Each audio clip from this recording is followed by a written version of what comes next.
రామ్ చరణ్ పెద్ద గ్లిమ్స్ చూసావు, ఎలా అనిపించింది? చాలా బాగుంది. నేను ఇది చెప్పే ముందు మీ గురించి ఒక విషయం చెప్పాను. ఈ రోజు డ్రెస్సింగ్ లో చాలా బాగున్నారు. ఓకే అన్న, థ్యాంక్ యూ సో మచ్. మీ పేరని? నా పేరు రవి. రవి గారు, nice looking. Okay, thank you. పెద్ద చాలా బాగుంది. It's village background story. ఒక ఏమంటారు, ఒలింపిక్స్ టైప్ లాంటి గేమ్, క్రికెట్ సంబంధించిన స్టోరీ. చాలా బాగుంది. మళ్ళీ AR Rahman music. AR Rahman music ఇచ్చారు కానీ మామూలుగా ఏ సినిమాతో గుర్తుపట్టచ్చు, కానీ ఈ సినిమాకు ఈ బీజిఎం ఏఆర్ రెహమాన్ ఇచ్చాడా అన్నట్టు గుర్తుపట్టలేకపోయినా. చాలా బాగుంది. ఓకే, ఆ మాస్ లుక్ లో ఆయన చూసినప్పుడు ఎలా అనిపించింది? నువ్వు కూడా ఇన్స్పిరేషన్ తీసుకున్నావు, ఆయన్ని తీసుకొని ఇట్లా గడ్డ మీద పెంచావా? అలా ఏం లేదు, ఇది దేవుడు నాకు ఇచ్చిన నా లుక్. చాలా బాగుంది. పక్క కమర్షియల్ ఫిలిం, నైస్ లుకింగ్. ఆ సినిమా గురించి చెప్పాలంటే మంచి బుచ్చిబాబు గారి డైరెక్షన్, రామ్ చరణ్ గారితో ఫస్ట్ సినిమా. చాలా మంది బుచ్చిబాబు గారిని ఏమంటున్నారంటే రామ్ చరణ్ డీల్ చేయలేడు అన్నారు. కానీ ఎప్పుడైతే ఫస్ట్ గ్లిమ్స్ చూశాక అది డీల్ చేయలేడు అని నిజమా, లేదంటే అది ఫేక్ అయిపోయిందా?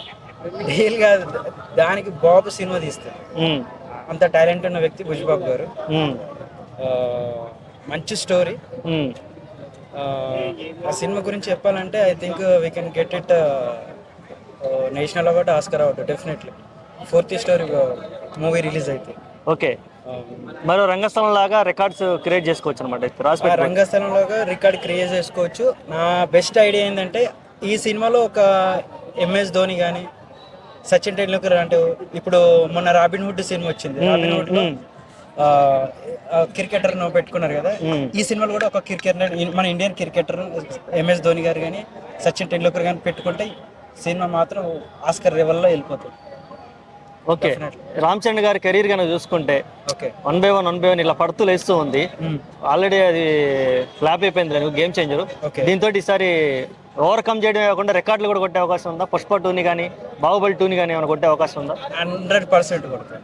ఎందుకంటే బుచ్చిబాబు గారు సింపుల్ గా తీస్తారు, కానీ లాస్ట్ క్లైమాక్స్ వచ్చేసరికి తుఫాన్ లేపేస్తాడు.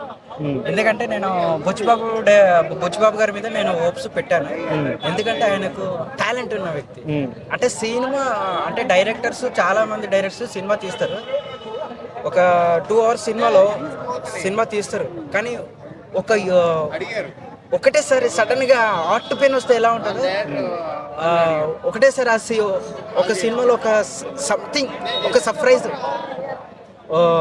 ఒక ట్విస్ట్, వాట్ ఎవర్ అలా పేల్ చేస్తాడు 100%. ఆ ద్వారా సినిమా ఎక్కడికి వెళ్ళిపోయే సూచన ఉందన్నమాట.